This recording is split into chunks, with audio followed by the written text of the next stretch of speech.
Hello, we are out, and I say we because I have a friend with me. We're out changing the camera and how it's all set up.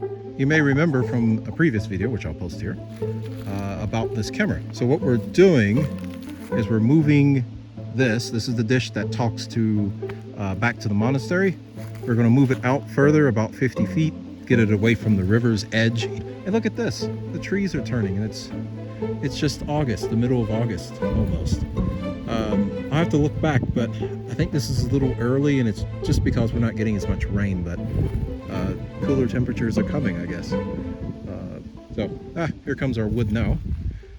So there he is right there. And I'll get back with him once we get going. We got some holes to dig, got a trench to put in. All right, so Ty is back here, and he is now trimming this bush. Here he is here. And what's your goal while you're here? Studying, thinking about religion and the environment. And so the Benedictine monastic tradition has a history of being one with the land, so to speak. And so this monastery being in the desert, I'm interested in like what the desert environment means for the monks here. Yeah, yes. And speaking of desert environment, it feels like fall right now. And one of the things I was telling Ty is that I think I'm going to build a little campsite out here. Anyway, let's get back to the camera. So what I'm doing is I'm putting the solar panels here. It's in the perfect spot. I think it'll be okay, and there won't be any trees in the way. He's removing this bush because the camera, that bush ends up being right in the middle of that camera. And the people that asked us to put this camera here to monitor the river, this is the Gaina. The Gaina only flows, it's a tributary to the Chama, only flows when there's a lot of rain or snowmelt. And they're trying to monitor it, see what kind of flows we have and things like that. So hopefully at some point I can get them to be here on the property and I can interview them and they can talk more about this project that they're doing. But yeah, I've been working on this for a year, and now we've gathered some data and we want to make some modifications. And along with that, I'm adding more batteries, and I'm also going to put another camera up, like I said. So that's going to be really cool.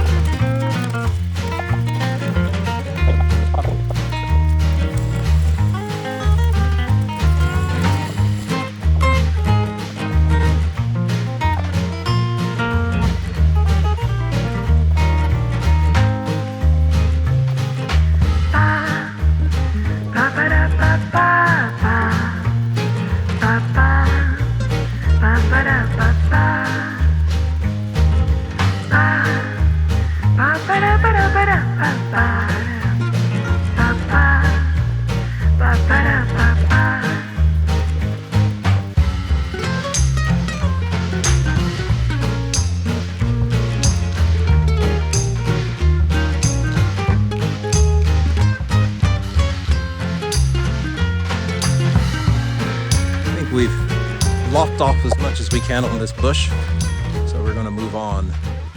I think I'm going to bring my axe and a few other things here to finish this off.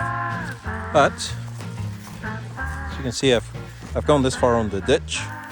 Doesn't need to be that deep. It's just to keep the cows from getting tangled in this.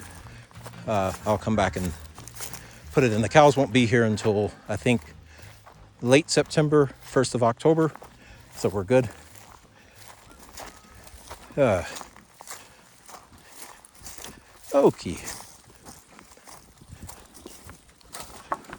So I've already measured which way to point the solar panel. I've got some arms. I'll go up here and a few other little things. So let me go ahead and get that going. I don't think I see anywhere to put my camera right now. We'll see.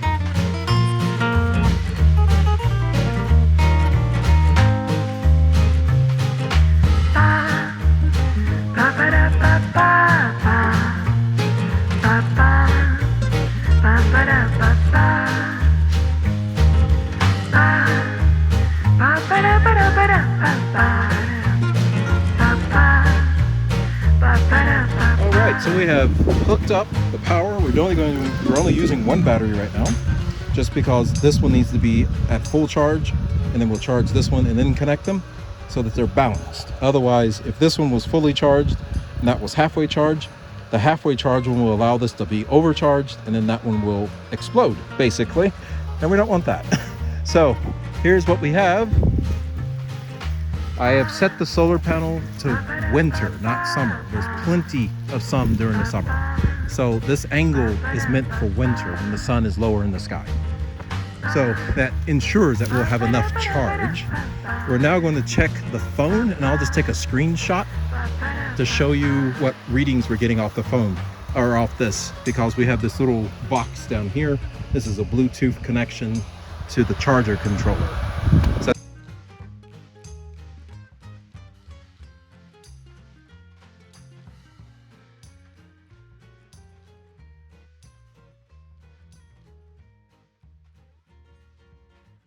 and then I'll explain this real quick. All right, so we're having to make some modifications. I got to bring some other solar panels out. This one goes up to 36 volts, and my charge controller only takes 25. Not a problem, we'll fix that. But everything's running right now. Like I said, I want to balance the batteries. So we're going to connect these two batteries up before we go, get them at a good level, and then I can come out and do a charge cycle on both of them. We're going to head on out. It's quite late. This took a little bit longer. It's not finished yet. You can tell by my professional wire management here.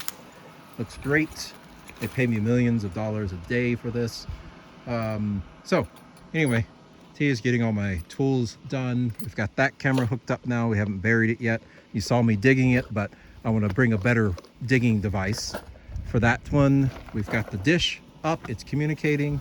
Let's take a look inside the box here. So we've separated the network from the power.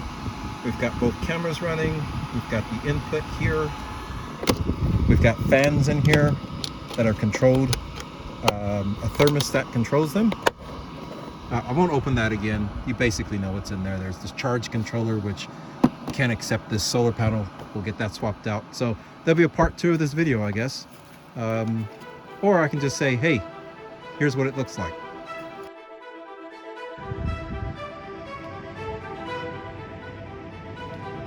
All right, it is a new day. I am at the greenhouse right now, and Ty is up getting the lettuce and tomatoes all situated. I had him and a guest collecting tomatoes and lettuce in the greenhouse, and I went to go pick up another solar panel. This one's already set except for the wiring. I need to change the wiring out. I won't get into series and parallel and all that stuff. For the people who understand that, you know what I'm talking about. I got to change this over to parallel setup instead of series, and then we will load this up, take it across the river, adjust some cameras, because this is what that camera looks like right now. It's kind of sideways, so we're going to fix that. And temperatures are going to start heading downhill after it looks like today, and rains are moving in next week, so we're getting this done just in time. So let's get this panel all situated. I'll see again. I forgot to bring a tripod. You know, you're missing out on a lot of action with me not bringing a tripod. So let's see if I can find somewhere to put this camera. I mean, there's not much to watch except for me messing around with the wires. All right, we're on the other side of the river. They're moving the camera. And here's the new panel. I already did the wiring and everything. I'm starting to take this panel down, straighten all this stuff up. So I'll come right back. I'm sorry, I keep forgetting to show you me walking across the river, but you know, it's just me walking across the river. Anyway, there we go. So I'm heading back over.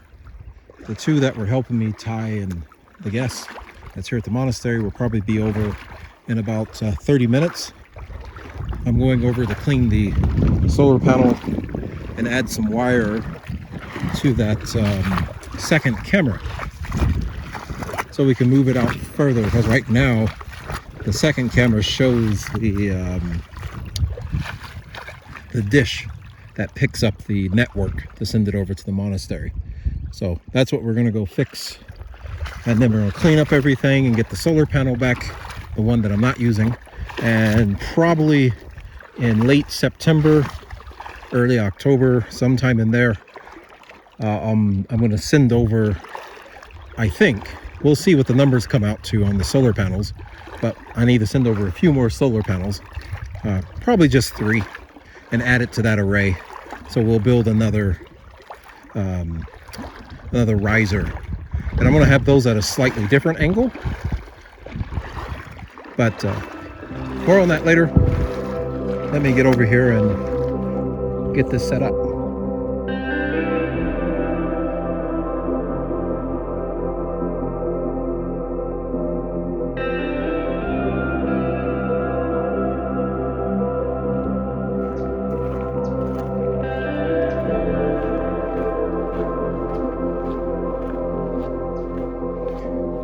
People keep asking or making weird comments about what river, and that's not a river, or oh man, climate change, that's causing that river to go dry. So this is the Gallina. There's many rivers around New Mexico and in the Southwest, if you're not familiar with the area, where they only flow when there's snow melt or rain. All the water that feeds into here comes from those hills you see back there, or mountains, or mesas. And that one over there, all that flows down into here. So this isn't going to flow unless there's rain or snow. So that's why you don't see anything right now. So this is a river. It's called the Gallina River. You can look it up. Well, there we go. Everything's running.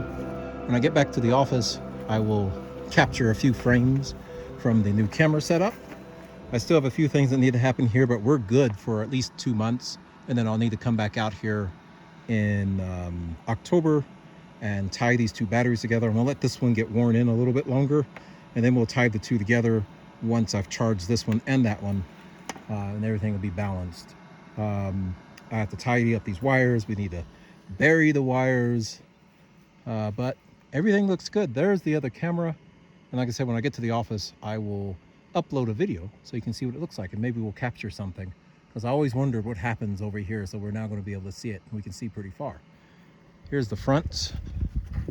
There it is. We're going to add a few more panels, just 3, and I'll figure out how I'm going to do it. I'll probably just put another set right here, and that should bring this voltage all the way up to where we want it. So far, it's acting just what I wanted to do. These are going to be about 50% less power output because they were built in the 90s, early 90s, I think. But there you go. Ty is still with us. He's dug a couple of holes and many other things. We moved that camera. Again, I'll show you that here in a minute. And that is it. So, see you back in the office. God bless. Okay, I am back at my office now, and this is the new River Cam. This seems like what the package that I was reading, or the packet that talks about monitoring the river for flow using AI was talking about. I think I put a link down in the description if you want to see some of this program. It has more details on it.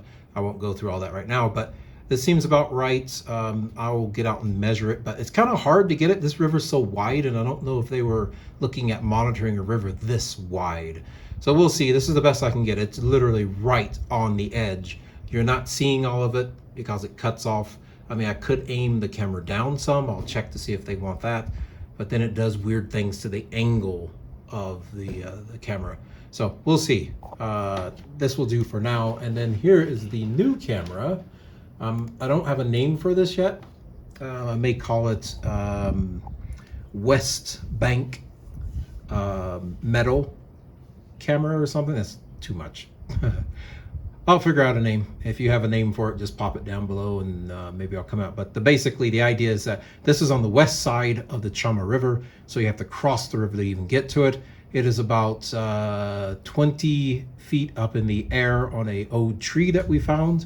What we did is we found an old tree branch. This is some of it here. This is where the old solar panel was that was powering this camera, and we've moved all that. I'll have to go back and get that now. This is all on our property, by the way, because I know people are going to pop up and ask about that, but this is on our property. The river is way over there. I mean, that's how far back we're from the main river, and the tributary, that is the Gallina, this is part of it way over here, and it just keeps going. So that's where the river camera is. So these two cameras are within each other. This is a live view that you're looking at right now. There's some leaves moving there. I like having this up when I'm working on stuff, no music playing or anything like that. It's just kind of neat to watch as wildlife goes through here. And I really like this. This is covering a very big area. The next option, if I'm not using up too much power, is to put a 180 camera. That means that the camera can see 180 degrees. That's nearly all the way to the left and all the way to the right. And I think that would be just the ultimate thing to put out here. Otherwise, I'll put a moving head camera where we can just move it around, and that would be really neat too. So anyway, I'll figure out. I don't know yet. In a way, I kind of want to move it up also so I can see some of the sky, but this is more about the wildlife than the sky. What I may do is think about, I don't know, the weather cam that I have is not really all that exciting, but I think I'm going to fix that in the next day or so. In fact, may end up fix it within the next 2 days, probably Saturday. I want to move it to where our water tanks are. So anyway, thank you all. Make sure you like and subscribe. If you made it all the way to the end, you're probably already subscribed to this. If you're not, go ahead. I am not going to make money on this stuff. I just think it's ridiculous. I think that the whole money-making thing has ruined YouTube, and it's just not the same anymore. Everyone's just in it for the money, and I'm not. I just like sharing what the beautiful areas that I live just like with you all. So that's why I'm here. God bless. Bye.